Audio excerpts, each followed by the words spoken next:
the haunted game. In a small town in England, 16-year-old Mia was enjoying her winter break.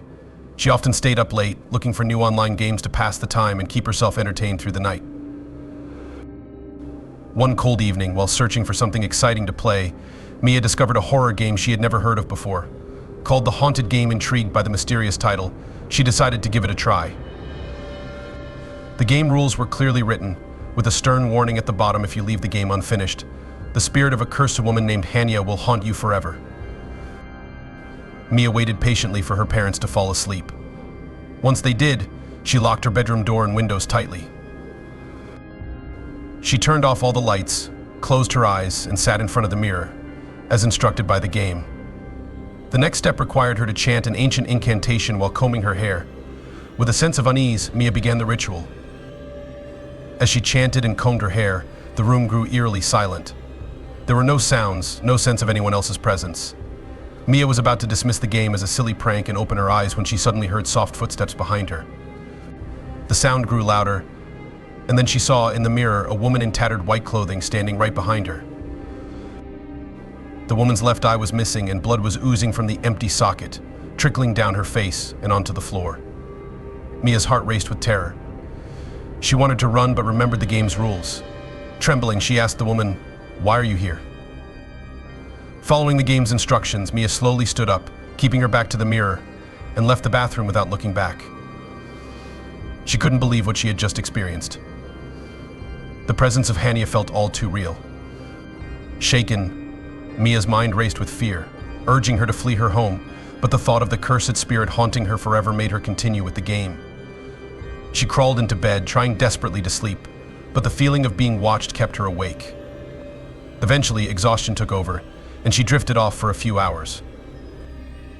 The next morning, Mia woke feeling slightly better, hoping the events of the previous night were just a nightmare. She went about her day, but the unsettling feeling of being followed never left her.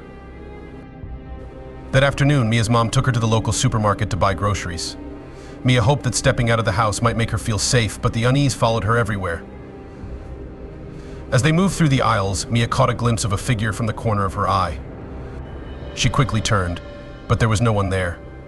She tried to shake it off and continued shopping, but when she looked at the items in her hand, she gasped in horror. She was holding the severed head of Hania. Mia screamed, dropping the item, and her mother rushed over, calling her to the checkout counter. When Mia looked again, the head was gone, replaced by a simple jar of jam. Shaking, she handed the groceries to her mother and tried to calm herself down. But as they stood at the checkout, Mia saw the cursed woman again, standing at the end of the aisle, her one remaining eye fixed on her. Before Mia could react, Hania was suddenly right in front of her. Remembering the game's rules, Mia screamed torn and ran out of the store. Her mother followed, demanding to know what was going on, but Mia was too terrified to explain. They hurried to the car, but as they drove home, the cursed spirit seemed to be getting closer and closer, no matter how fast they went.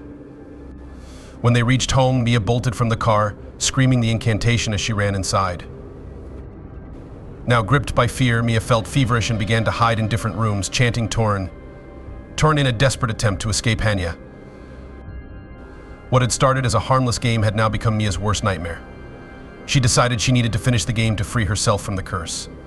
But every time she tried to face Hania and say the final word, Kidashi froze with fear. Mia's head throbbed, and her parents, unable to watch her suffer any longer, gave her a sleeping pill and stayed by her side until she fell asleep. Mia woke hours later, disoriented, only to find herself submerged in the bathtub. Panic set in as she felt cold hands gripping her shoulders. When she looked back, she saw Hania, her ghastly face twisted into a smile, pulling her under the water. In a last-ditch effort, Mia shouted Kida, hoping to end the game and banish the spirit. But instead of disappearing, Hania's laughter grew louder, echoing through the bathroom. Mia's vision blurred as she felt herself drowning. The last thing she saw before losing consciousness was the clock on the bathroom wall, showing 12:30 a.m. The new day had begun and Mia had failed to finish the game on time. When she opened her eyes again, she was lying in her bed, drenched in sweat, her mother sitting beside her. But the nightmares didn't end there. Every night after that, Mia was haunted by the same dream, Hania dragging her underwater. One day, Mia was found lifeless, floating in her bathtub. The truth about the haunted game came to light when Mia's mother found her journal, where she had documented everything. Would you dare to play such a game?